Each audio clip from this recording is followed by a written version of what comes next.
Shalom, salam sejahtera bagi kita semua. Kembali lagi dalam renungan harian kita. Mari Bapak Ibu, kita memuji Tuhan, kita katakan, hidupku takkan sama. Kaulah satu-satunya sumber dari segalanya. Kau kebenaran yang selalu ku pegang, Kau keyakinanku untuk bersinar terang. Yesus Tuhanku, Kau berkuasa atasku, hidupku takkan sama. Ku tahu sungguh anugerah-Mu bagiku, hidupku takkan sama. Kaulah alasan untuk ku hidup, hanya menyenangkan-Mu. Yesus Tuhanku, Kau berkuasa atasku, hidupku takkan sama. Ku tahu sungguh anugerah-Mu bagiku, hidupku takkan sama. Kaulah alasan untuk ku hidup, hanya menyenangkan-Mu. Amin. Mari Bapak Ibu, kita membuka Alkitab kita dari Injil Matius pasalnya yang ke-18, ayatnya yang pertama sampai dengan yang ke-11. Demikianlah firman Tuhan. Pada waktu itu datanglah murid-murid itu kepada Yesus dan bertanya, "Siapakah yang terbesar dalam kerajaan surga?" Maka Yesus memanggil seorang anak kecil dan menempatkannya di tengah-tengah mereka, lalu berkata, "Aku berkata kepadamu, sesungguhnya jika kamu tidak bertobat dan menjadi seperti anak kecil ini, kamu tidak akan masuk ke dalam kerajaan surga. Sedangkan barang siapa merendahkan diri dan menjadi seperti anak kecil ini, dialah yang terbesar dalam kerajaan surga. Dan barang siapa menyambut seorang anak seperti ini dalam namaku, ia menyambut aku.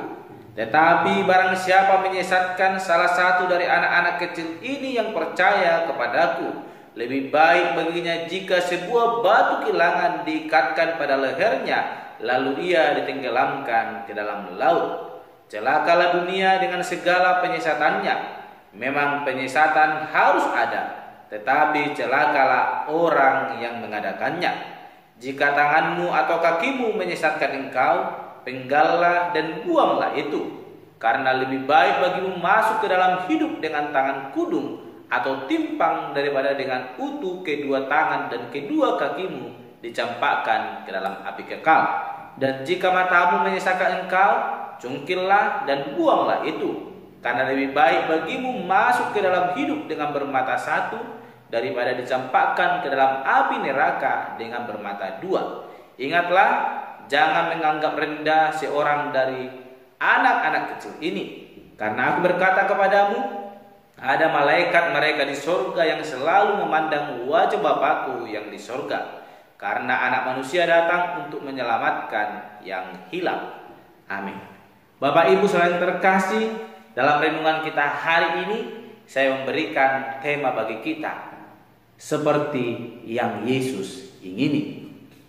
Bapak Ibu saudara terkasih, dalam renungan kita hari ini, kita telah membaca bagaimana murid-murid Yesus bertanya kepada Yesus, siapakah yang terbesar dari antara mereka dalam kerajaan surga nantinya. Pertanyaan ini mereka sampaikan karena mereka telah bersama-sama dengan Yesus. Mereka telah berpikir apa yang telah mereka lakukan, apa yang telah mereka ketika mereka bersama-sama dengan Yesus, itu telah memiliki upah yang besar daripada orang yang lain. Sehingga mereka bertanya daripada antara mereka, siapakah yang terbesar dalam kerajaan surga? Yesus mengetahui apa yang mereka maksudkan, karena mereka menginginkan suatu tempat atau jabatan yang lebih besar daripada orang-orang yang lain yang tidak bersama-sama dengan Yesus dalam pelayanan itu.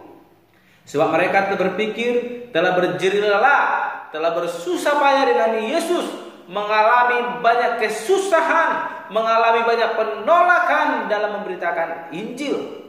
Tetapi Yesus menjawab dengan tegas akan pertanyaan mereka.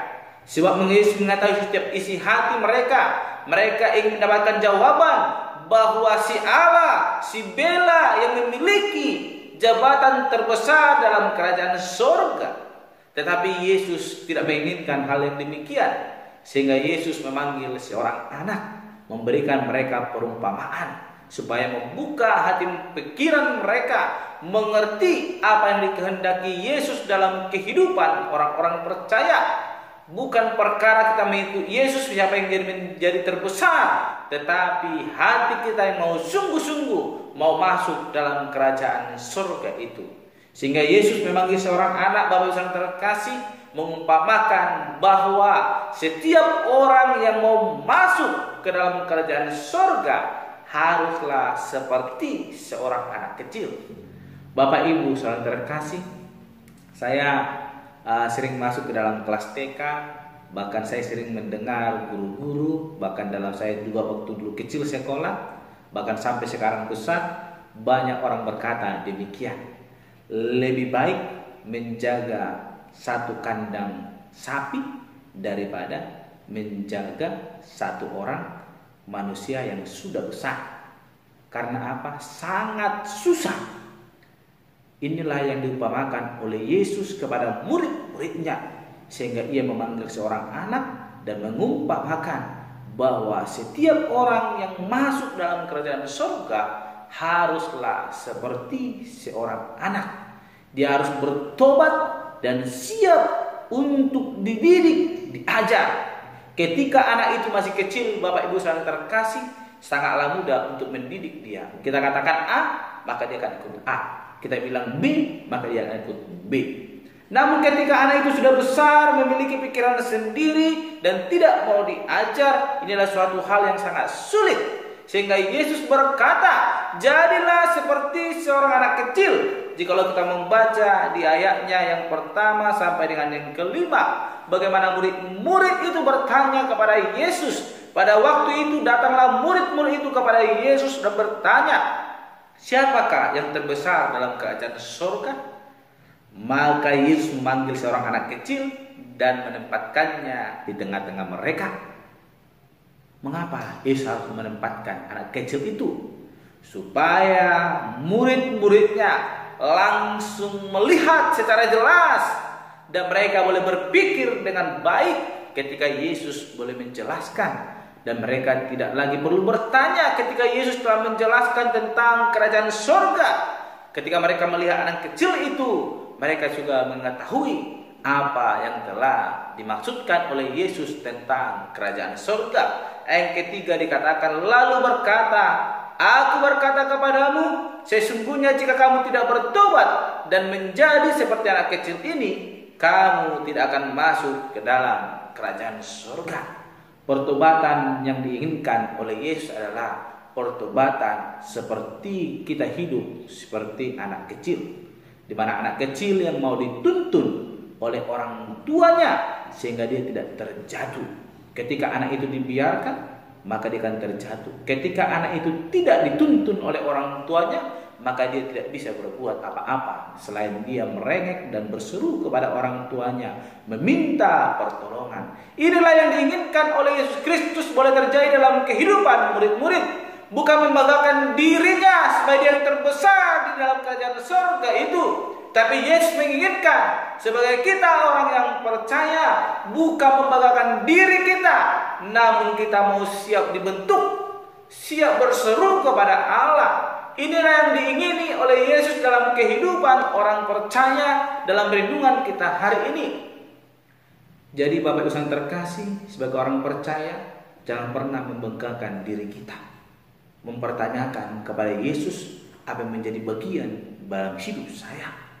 Tetapi lakukanlah apa yang telah dikehendaki Allah dalam hidup kita. Hiduplah seperti seorang anak kecil yang selalu rindu air susu yang murni, yang selalu rindu pertolongan Allah dalam hidup kita, sehingga hidup kita dipimpin dan sampai ke dalam kerajaan surga. Sebab jikalau kita tidak melakukan hal demikian, maka tidak ada kemungkinan bagi kita untuk masuk dalam kerajaan surga. Neraka adalah tempat bagi setiap orang yang tidak mau melakukan kehendak Allah.